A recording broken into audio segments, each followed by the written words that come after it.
नमस्कार, मैं हूं माधवी और आप देख रहे हैं स्वामी न्यूज। और अब समाचार विस्तार से। शहर में लगातार लूट और चोरी की वारदात सामने आ रही है। चोर और लुटेरे बेखौफ होकर वारदात को अंजाम दे रहे हैं। बीती रात एक मोबाइल व्यापारी के साथ भी दो बदमाशों ने उनके सर पर पत्थर से वार कर लहूलुहान कर दिया। इसके बाद दुकानदार के गल्ले में रखे हजारों रुपए लेकर फरार हो गए। इस पर आसपास के दुकानदारों ने एकत्रित होकर क्लॉक टावर थाने में अज्ञात बदमाशों के खिलाफ शिकायत दर्ज कराई। पुलिस ने मामला दर्ज कर जांच शुरू कर दी है। स्टेशन रोड पर आए दिन व्यापारियों और राहगीरों के साथ मोबाइल और पर्स लूट की घटनाएं लगातार सामने आ रही हैं। बीती रात एक मोबाइल व्यापारी के साथ भी दो बदमाशों ने उनके सिर पर पत्थर से वार कर उन्हें लहूलुहान कर दिया और उनकी दुकान के गल्ले में रखी 1000 रुपए की नकदी लेकर फरार हो गए। बता दें कि रेलवे स्टेशन पर जहां पूरा मार्केट बसा हुआ है और देर रात तक राहगीरों की आवाजाही लगी रहती है, उसके बावजूद भी इस तरह की वारदातें लगातार सामने आ रही हैं। ऐसा लगता है कि शातिर बदमाश और लुटेरे खुलेआम पुलिस को चुनौती दे रहे हैं। इस समस्या से घबराकर रेलवे स्टेशन के सभी व्यापारी क्लॉक टावर थाना पहुंचे और अपनी शिकायत दर्ज कराई। सर, अपनी स्टेशन रोड पे दुकान है, वहाँ बैठा हुआ था मैं। सर्दी का माहौल था, आसपास में कोई दुकानदार था नहीं और सामने की लाइन बंद, लाइटें भी बंद थी। 8:30 बजे के आसपास कोई अज्ञात व्यक्ति ऐसे अंदर घुसा। अंदर घुसते ही वो सीधा मेरे पास आके खड़ा हो गया और बोला पैसे निकाल। और उसके दूसरे हाथ में पत्थर था जिसका मुझे कोई ज्ञान ही नहीं था। वो एक हाथ से कह रहा था पैसे निकाल। मुझे पहले तो उसके पहनावे से लग नहीं रहा था कोई अच्छे टाइप का है, कुछ अच्छे खासे घर का लग रहा था। मैंने सोचा कोई मस्ती मजाक कर रहा होगा मेरे साथ। मैंने उसको बोला आप थोड़ा बाहर आ जाइए, तो इतनी देर में तो उसने मेरे ऊपर वार करना चालू कर दिया। पत्थर 3-4 वार कर दिए, जिसमें एक वार घातक था कि मेरा मास्क फट गया और ब्लड रुकने का नाम ही नहीं ले रहा था। और जब मैंने उससे बचाव के लिए हाथ दोनों यूं करे तो उसने जैकेट से पकड़ करके मुझे खींचा, तो मैं कुर्सी समेत ही गिर गया। जैसे ही मैं गिरा तो उसने मुझसे कहा गल्ला कहाँ है। तो मैं समझ चुका था कि ये लूट की वारदात हो रही है और मैं इससे संभल नहीं पाऊंगा क्योंकि ब्लड मेरा बहुत ज्यादा निकल रहा था। मैंने उसको इशारा किया गल्ला सामने। उस गल्ले में से उसने जो पैसे निकाले लेकर के, कुछ कह नहीं सकते, अंदाजन 5-10 हजार रुपये मोबाइल। सर, आए दिन ही हो रही है। अभी पिछले संडे को जब हमारी इलेक्ट्रॉनिक मोबाइल व्यापारियों की दुकान बंद थी तो बिल्कुल हमारे लगती हुई दुकान है पौड़वाल ऑप्टिकल, वहां से कोई साइकिल ले गया। और इससे पहले महीना भर पहले राजकुमार जी हैं डेयरी वाले पेशाब घर के पास में, उनके साथ लूट की वारदात होगी। 10,000 रुपये उनकी दुकान से ले गया कोई। सर, स्टेशन रोड पिछले जब से एलिवेटेड ब्रिज बना है यहाँ पर कई तरह की घटना हो चुकी है। कईयों की गाड़ियां चोरी हुई है, साइकिलें चोरी हुई है। अब इस घटनाक्रम इतना बढ़ गया है कि कल ही शहर में हमारे स्टेशन रोड पर 2 वारदात हुई। दिन में एक विकलांग का मोबाइल छीन के एक आदमी भाग गया और एक शख्स को उसको पकड़ा था तो उसने ब्लेड निकाल के सामने संबंधित जो ऑटो वाला था जिसने रोका था उसको घायल करके वो खुद भी भाग गया। रात्रि के समय हमारे नोवेल्टी रेडियो वाले जो मालिक हैं हमारे विनोद जी अपनी दुकान पर अकेले थे। एक नकाबपोश आया, उसने उनसे पैसे मांगे। उन्होंने सोचा मजाक कर रहा होगा, मैंने कहा तू जा। ऐसे में उसके पास से कोई बड़ा सा स्टोन था जो आपने कवरेज भी किया। उनके सर पर 4-5 वार किए, वो घायल अवस्था में गिरे फर्श में और लहूलुहान हो गए। गले में से उसने पैसे निकाले और वो भाग्य दिन भर की जो भी नकदी थी उनके पास। ये आंकड़ा हमारे पास उपलब्ध नहीं है कि कितना पैसा लेके गया। संबंधित दुकानदार जेलन हॉस्पिटल गए और वहां पर जाके उन्होंने टाके भी लगवाए। आज हम संबंधित थाने में ये रिपोर्ट दर्ज करवाने गए। पुलिस प्रशासन ने हमें आश्वासन दिया अभय कमांड सेंटर के कैमरों में भी तलाशेंगे अपराधी को और जल्द से जल्द उसकी गिरफ्तारी होगी। लेकिन स्टेशन रोड व्यापारिक संघ के अध्यक्ष होने के नाते मैं कहता हूं कि प्रशासन कम से कम स्टेशन रोड पे और जहां से एलिवेटेड ब्रिज गुजर रहा है लाइट की समूची व्यवस्था करे। आम नागरिक यहां पर रात्रि के समय निकलने में डरता है, साथ में दुकानदार भी अपने व्यापार को बंद करने के बाद जाने से डरता है क्योंकि इस रोड के ऊपर खाना बदोशों की इतनी सारी जमात इकट्ठी हो चुकी है। वो पूरी रैकी करने के बाद छोटी मोटी घटनाओं के साथ इस तरीके के जानलेवा हमले भी करते। आए दिन लगातार ये प्रमाण बढ़ चुका है। तो हम ये चाह रहे हैं कि यदि इसको सुचारू रूप से पुलिस गश्त नहीं बढ़ाई गई और यहाँ पर नगर निगम के द्वारा यदि लाइटों का व्यवस्था अच्छी नहीं की गई तो स्टेशन रोड व्यापारिक संघ अजमेर व्यापार महासंघ के माध्यम से अपराध का गिराव बढ़ता जा रहा है। पुल के नीचे अनैतिक रूप से रहने वाले खाना बदोश और नशा करने वाले लोग ये पड़े रहते हैं और यही क्राइम करते हैं। दुकानदार किसी भी स्थिति में सेफ नहीं है। ना लाइटनिंग की व्यवस्था है, ना पुलिस पेट्रोलिंग की व्यवस्था है, तो दुकानदार की सेफ्टी बिल्कुल भी नहीं है। प्रॉपर पुलिसिंग पेट्रोलिंग होनी चाहिए। पिछले 2-3 दिन में 5-6 वारदातें हो गई हैं। किसी जेब कतरे को पकड़ा था, उसने जिसने पकड़ा उसको ब्लेड से उसके ऊपर विधानसभा अध्यक्ष वासुदेव देवनानी ने अपना जन्मदिन सेवा कार्य कर बड़ी ही सादगी से मनाया। सर्वप्रथम देवनानी द्वारा गौशाला में जाकर गायों को चारा और गुड़ खिलाकर दिन की शुरुआत की। इसके पश्चात दयानंद बाल सदन में जाकर उपस्थित बच्चों के साथ हवन यज्ञ कर उनके साथ अल्पाहार भी किया। इसके अलावा देवनानी द्वारा जेलन अस्पताल को 11 स्ट्रेचर ट्रॉली भेंट की। विधानसभा अध्यक्ष वासुदेव देवनानी ने अपना जन्मदिन सेवा कार्य कर बड़ी सादगी से मनाया। सर्वप्रथम देवनानी द्वारा गौशाला में जाकर गायों को चारा और गुड़ खिलाकर दिन की शुरुआत की गई। इसके पश्चात दयानंद बाल सदन में जाकर उपस्थित बच्चों के साथ हवन यज्ञ कर उनके साथ अल्पाहार भी किया गया। इसके साथ ही देवनानी द्वारा जैन मुनियों से आशीर्वाद भी प्राप्त किया गया। इसके बाद देवनानी द्वारा जवाहरलाल नेहरू अस्पताल को 11 स्ट्रेचर ट्रॉली भेंट की गई।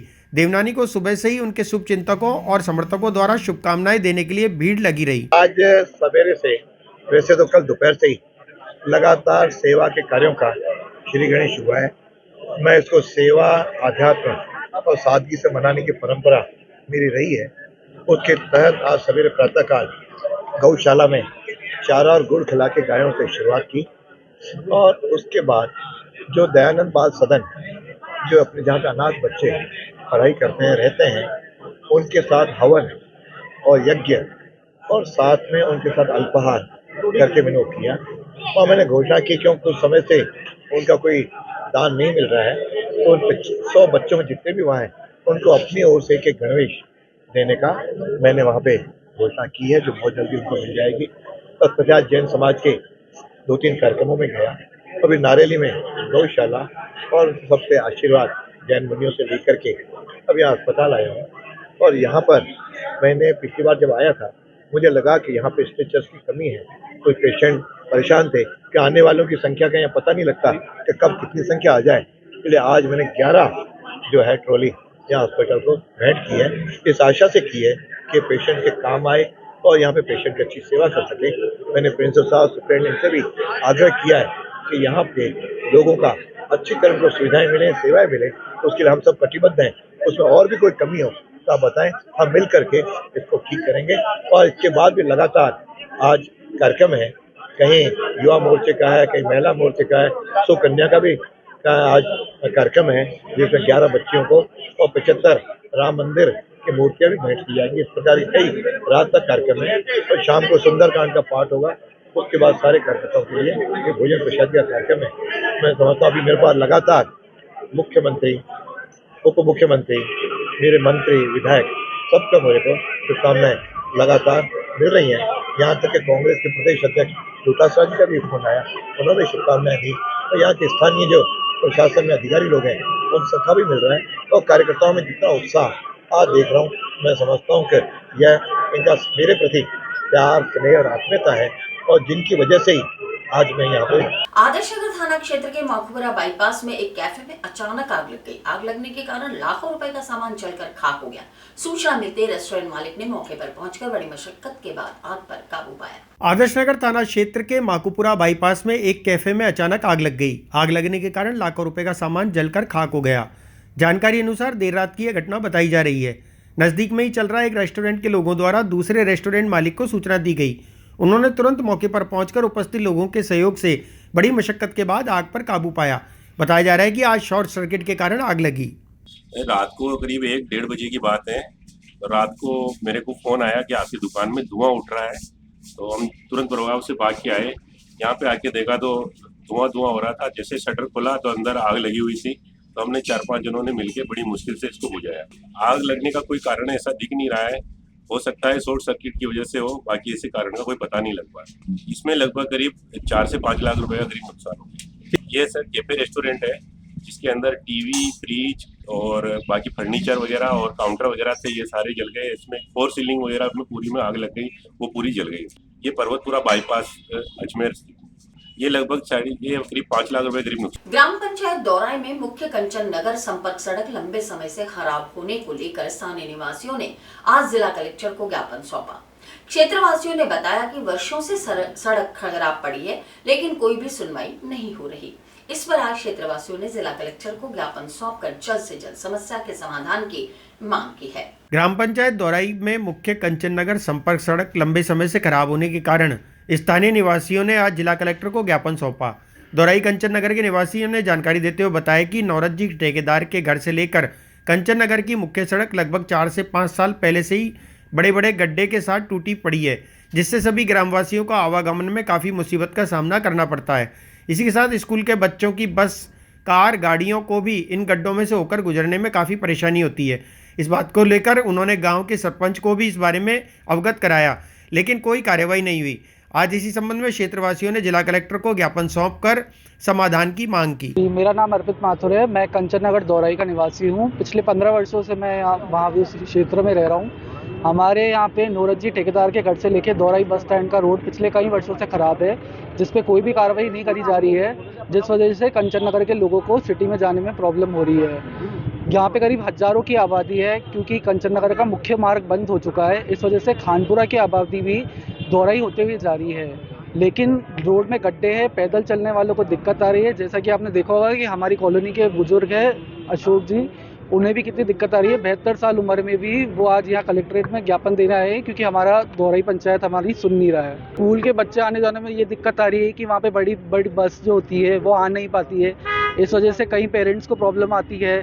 किसी को हॉस्पिटल इमरजेंसी हो जाए तो उसके लिए निकलना बहुत मुश्किल हो जाता है। और पहले जो बस आती थी वो भी बंद हो चुकी है, और प्रॉब्लम तो पिछले कई सालों से आ ही रही है, बट कोई भी है ना सुन नहीं रहा है हमारी। आश्वासन दिया जा रहा है कि ये रोड बनेगा। सरपंच है हमारे, सोनी जी सरपंच है, उनके जो सुपुत्र है वो प्रतिनिधि है, और यहाँ पे प्रॉब्लम बहुत सारी हो रही है। केवल आश्वासन दिया जा रहा है कि रोड बन जाएगा, लेकिन जैसा और जो मेरे मकान के लास्ट में जो नौरजी का मकान है, वहाँ से लेकर और कंचन नगर दौराई के चौराहे तक पूरा रोड डैमेज है, पानी भरा रहता है, गड्ढे हैं। और हमने कई बार रिक्वेस्ट कर ली वहाँ पर सरपंच से, लेकिन कोई काम नहीं हो रहा। और एक बार नहीं 2 बार उन्होंने सांत्वना भी दी कि हम करेंगे।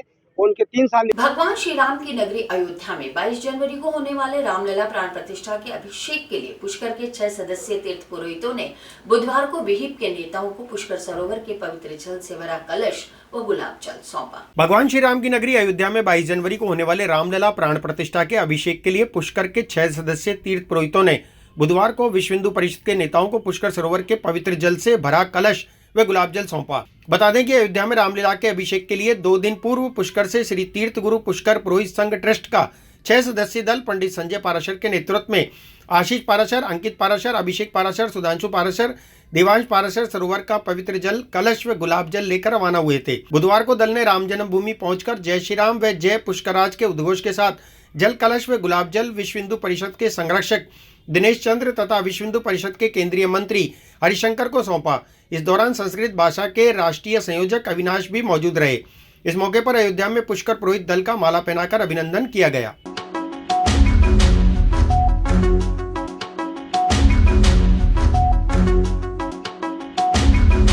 राजस्थान लोक सेवा आयोग द्वारा अभ्यर्थियों के दस्तावेज की जांच के दौरान बरती जा रही सतर्कता से वरिष्ठ अध्यापक परीक्षा 2022 में मूल अभ्यर्थी के स्थान पर डमी अभ्यर्थी द्वारा परीक्षा देने का मामला सामने आया है। आयोग द्वारा मूल व डमी अभ्यर्थी के विरुद्ध पुलिस थाना सिविल लाइंस अजमेर में प्रकरण दर्ज करवाया गया है। राजस्थान लोक सेवा आयोग द्वारा अभ्यर्थियों के दस्तावेज की जांच के दौरान बरती जा रही सतर्कता से वरिष्ठ अध्यापक परीक्षा 2022 में मूल अभ्यर्थी के स्थान पर डमी अभ्यर्थी द्वारा परीक्षा देने का मामला सामने आया है। आयोग द्वारा मूल व डमी अभ्यर्थी के विरुद्ध पुलिस थाना सिविल लाइन अजमेर में प्रकरण दर्ज करवाया गया है। आयोग के रिकॉर्ड की जांच करने पर ज्ञात हुआ कि उक्त परीक्षा में मूल अभ्यर्थी ओम प्रकाश के स्थान पर भैराराम पुत्र सूजाराम विश्नोई निवासी करवाड़ी तहसील और जिला सांचौर द्वारा दोनों ही परीक्षाएं दी गई थी। जांच दौरान में यह भी स्पष्ट हुआ कि परीक्षा दौरान अभ्यर्थी द्वारा प्रस्तुत उपस्थिति पत्रक पर मूल अभ्यर्थी ओम प्रकाश ने प्रवेश पत्र में छेड़छाड़ कर अन्य व्यक्ति भैराराम की फोटो चस्पाकर भैराराम से परीक्षा दिलवाई। इस मामले में सिविल लाइन थाना पुलिस ने भैराराम को गिरफ्तार कर लिया। देखो, फर्जी अभ्यर्थी के बारे में ऐसा है कि आरपीएससी में सचिव लगे रामनिवास सिंह मेहता, उसके तादार उन्होंने यहाँ ज्वाइन करने के बाद बड़ी स्कूटनी शुरू करवाई, फॉर्म्स की स्कूटनी शुरू करवाई और उन्होंने उसकी कार्रवाइयाँ शुरू करवाई। उसके तहत में एक जिनका कागजों का और डॉक्यूमेंट्स का वेरिफिकेशन करवाया, उसके आधार पे उन्होंने वरिष्ठ अध्यापक हिंदी की परीक्षा का एक स्कूटनी कराई और उसमें यह पता चला कि कोई ओम प्रकाश है सांचौर का, उसकी जगह एक पेपर में भैराराम सनो सुजाराम विश्नोई, ये भी सांचौर का रहने वाला है, करावड़ी गांव का, ये बैठा था।